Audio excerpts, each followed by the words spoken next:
दूसरा अध्याय। विष्णुदूतों द्वारा भागवत धर्म निरूपण और अजामिल का परमधाम गमन। श्री सुखदेव जी कहते हैं, परीक्षित, भगवान नीति निपुण एवं धर्म का मर्म अन्वेषण वाले कलाकारों ने यमदूतों का यह अभिभाषण ने इस प्रकार कहा। भगवान के पार्षदों ने कहा, यमदूतों, यह बड़े आश्चर्य और खेद की बात है कि धर्मज्ञों की सभा में अधर्म प्रवेश कर रहा है, क्योंकि वहां निरपराध और अदंडनीय व्यक्तियों को व्यर्थ ही दंड दिया जाता है। दो जो प्रजा के रक्षक हैं, शासक हैं, समदर्शी और परोपकारी हैं, यदि वे ही प्रजा के प्रति विषमता का व्यवहार करने लगें तो फिर प्रजा किसकी शरण लेगी। तीन सत्पुरुष जैसा आचरण करते हैं, साधारण लोग भी वैसा ही करते हैं। वे अपने आचरण के द्वारा जिस कर्म को धर्मानुकूल प्रमाणित कर देते हैं, लोग उसी का अनुकरण करने लगते हैं। चार साधारण लोग पशुओं के समान धर्म और अधर्म का स्वरूप न जानकर किसी सत्पुरुष पर विश्वास कर लेते।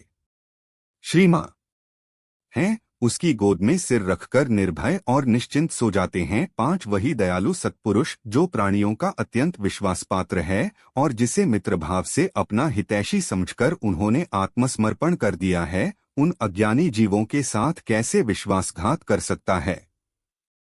यमदूतों, इसने कोटि कोटि जन्मों की पाप राशि का पूरा पूरा प्रायश्चित कर लिया है, क्योंकि इसने विवश होकर ही सही भगवान के परम कल्याणमय मोक्षप्रद नाम का उच्चारण तो किया है, साथ जिस समय इसने नारायण इन चार अक्षरों का उच्चारण किया, उसी समय केवल उतने से ही इस पापी के समस्त पापों का प्रायश्चित हो गया। आठ चोर, शराबी, मित्रद्रोही, ब्रह्मघाती, गुरुपत्नीगामी, ऐसे लोगों का संसर्गी, स्त्री, राजा, पिता और गाय को मारने वाला, चाहे जैसा और चाहे जितना बड़ा पापी हो, सभी के लिए यही इतना ही सबसे बड़ा प्रायश्चित है कि भगवान के नामों का उच्चारण एक किया जाए, क्योंकि भगवान नामों के उच्चारण से मनुष्य की बुद्धि लीला और स्वरूप में रम जाती अशून्य पांच है और स्वयं भगवान की उसकी प्रति आत्मीय बुद्धि हो जाती है। 9 से 10 बड़े बड़े ब्रह्मवादी ऋषियों ने पापों के बहुत से प्रायश्चित कृष्णचंद्रायण आदि व्रत बताए हैं,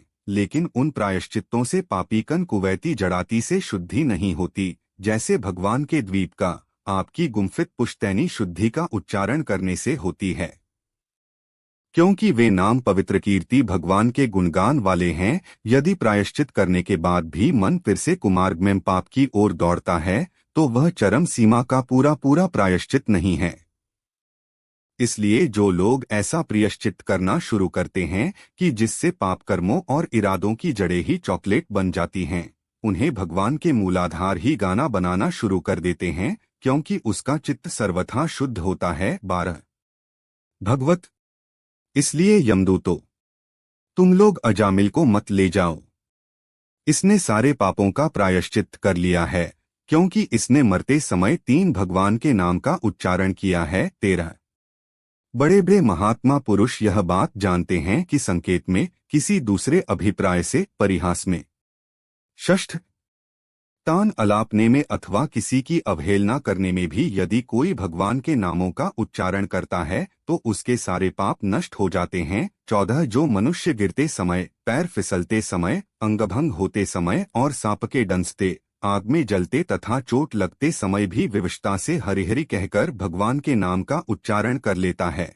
वह यमयातना का पात्र नहीं रह जाता। 15 महर्षियों ने जानबूझकर बड़े पापों के लिए बड़े और छोटे पापों के लिए छोटे प्रायश्चित बतलाए हैं। 16 इसमें संदेह नहीं कि उन तपस्या, दान, जप आदि प्रायश्चित्तों के द्वारा वे पाप नष्ट हो जाते हैं, परंतु उन पापों से मलिन स्कंध हुआ उसका हृदय शुद्ध नहीं होता।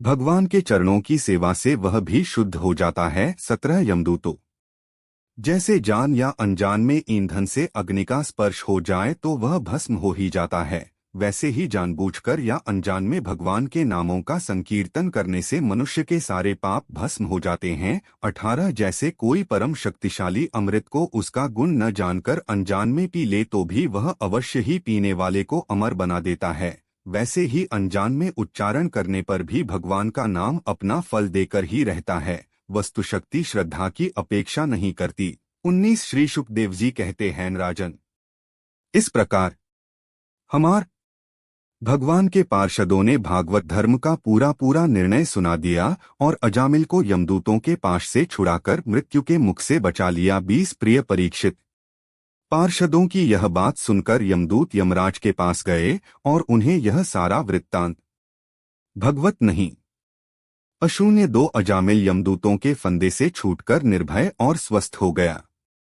उसने भगवान के पार्षदों दर्शन जनित आनंद में मग्न होकर उन्हें सिर झुकाकर प्रणाम किया। 22 निष्पाप परीक्षित, भगवान के पार्षदों ने देखा कि अजामिल कुछ कहना चाहता है, तब वे सहसा उसके सामने ही भगवत नहीं अशून्य 2 अजामिल यमदूतों के फंदे से छूटकर निर्भय और स्वस्थ हो गया। उसने भगवान के पार्षदों दर्शन जनित आनंद में मग्न होकर उन्हें सिर झुकाकर प्रणाम किया। 22 निष्पाप परीक्षित, भगवान के पार्षदों ने देखा कि अजामिल कुछ कहना चाहता है, तब वे सहसा उसके सामने ही पाप को याद करके बड़ा पश्चात्ताप होने लगा। 25 अजामिल मन ही मन सोचने लगा, अरे मैं कैसा इंद्रियों का दास हूँ। मैंने एक दासी के गर्भ से पुत्र उत्पन्न करके अपना ब्राह्मणत्व नष्ट कर दिया। यह बड़े दुख की बात है। 26 कंध श्रीन, संतों के द्वारा निंदित हूँ, पापात्मा हूँ। मैंने अपने कुल में कलंक का टीका लगा दिया। हाय हाय, मैंने अपनी सती एवं अबोध पत्नी का परित्याग कर दिया और शराब पीने वाली कुलटा का संसर्ग किया। 27 मैं कितना नीच हूँ। मेरे माँ बाप बूढ़े और तपस्वी थे, वे सर्वथा असहाय थे, उनकी सेवा शुश्रूषा करने वाला और कोई नहीं था। मैंने उनका भी परित्याग कर दिया। ओह, मैं कितना कृतघ्न हूँ। 28 मैं अब अवश्य ही अत्यंत भयावने नरक में गिरूंगा, जिसमें गिरकर धर्महाती पापात्मा कामी पुरुष अनेकों प्रकार की यमयातना भोगते हैं। 29 मैंने अभी जो अद्भुत दृश्य देखा, क्या यह स्वप्न है अथवा जागृत अवस्था का ही प्रत्यक्ष अनुभव है। अभी अभी जो हाथों में फंदा लेकर मुझे खींच रहे थे, वे कहाँ चले गए। 30 अभी अभी वे मुझे अपने फंदों में फंसाकर पृथ्वी के नीचे ले जा रहे थे, परंतु 4 अत्यंत सुंदर सिद्धों ने आकर मुझे छुड़ा लिया। वे अब कहाँ चले गए। 31 यद्यपि मैं इस जन्म का महापापी हूँ, फिर भी मैंने पूर्वजन्मों में अवश्य ही शुभ कर्म किए होंगे, तभी तो मुझे इन श्रेष्ठ देवताओं के दर्शन हुए। उनकी स्मृति से मेरा हृदय अब भी आनंद से भर रहा है। 32 मैं कुलटागामी और अत्यंत अपवित्र, यदि पूर्वजन्म में मैंने पुण्य न किए होते तो मरने के समय मेरी जीभ भगवान के मनोमोहक नाम का उच्चारण कैसे कर पाती। 33 कहा तो मैं महाकपटी, पापी, निर्लज्ज और ब्रह्मतेज को नष्ट करने वाला, तथा कहा भगवान का वह परम मंगलमय नारायण नाम। सचमुच मैं तो कृतार्थ हो गया। 34 अब मैं अपने मन, इंद्रिय और प्राणों को वश में करके ऐसा प्रयत्न करूंगा कि फिर अपने को घोर अंधकारमय नरक में न डालूं। 35 अज्ञानवश उद्भागवत, मैंने अपने को शरीर समझकर उसके लिए बड़ी कामनाएं की और उनकी पूर्ति के दी अनेकों कर्म किए।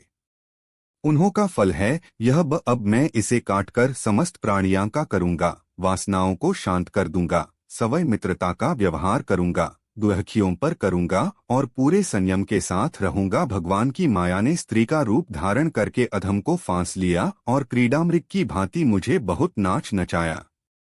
अब मैं अपने आपक उस माया से मुक्त करूंगा। 37 मैंने सत्य व परमात्मा को पहचान लिया है, अतः अब मैं शरीर आदि में मैं तथा मेरे का भाव छोड़कर भगवान नाम के कीर्तन आदि से अपने मन को शुद्ध करूंगा और उसे भगवान में लगाऊंगा। 38 श्री शुकदेव जी कहते हैं, परीक्षित, उन भगवान के पार्षद महात्माओं का केवल थोड़ी ही देर के लिए सत्संग हुआ था।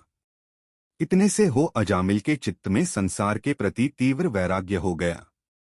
वे सबके संबंध और मोह को छोड़कर हरिद्वार चले गए। 39 उस देवस्थान में जाकर वे भगवान के मंदिर में आसन से बैठ गए और उन्होंने योग मार्ग का आश्रय लेकर अपनी सारी इंद्रियों को विषयों से हटाकर मन में लीन कर लिया और मन को बुद्धि में मिला दिया। 40 इसके बाद आत्मचिंतन के द्वारा उन्होंने बुद्धि को विषयों से पृथक कर लिया तथा भगवान के धाम अनुभव स्वरूप परब्रह्म में जोड़ दिया। 41 इस प्रकार जब अजामिल की बुद्धि त्रिगुणमयी प्रकृति से ऊपर उठकर भगवान के स्वरूप में स्थित हो गई, तब उन्होंने देखा कि उनके सामने हैं कि चारों पार्षद जिन्हें उन्होंने पहले देखा था खड़े हैं।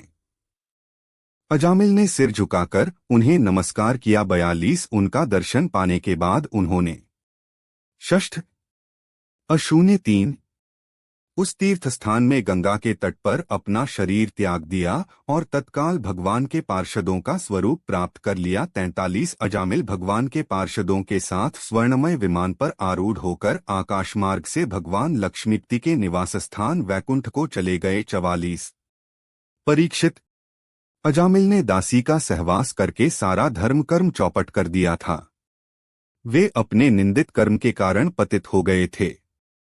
नियमों से च्युत हो जाने के कारण उन्हें नरक में गिराया जा रहा था, परंतु भगवान के एक नाम का उच्चारण करने मात्र से वे उससे तत्काल मुक्त हो गए। 45 जो लोग इस संसार बंधन से मुक्त होना चाहते हैं, उनके लिए अपने चरणों के स्पर्श से तीर्थों को भी तीर्थ बनाने वाले भगवान के नाम से बढ़कर और कोई साधन नहीं है, क्योंकि नाम का आश्रय लेने से मनुष्य का मन फिर कर्म के पचड़ों में नहीं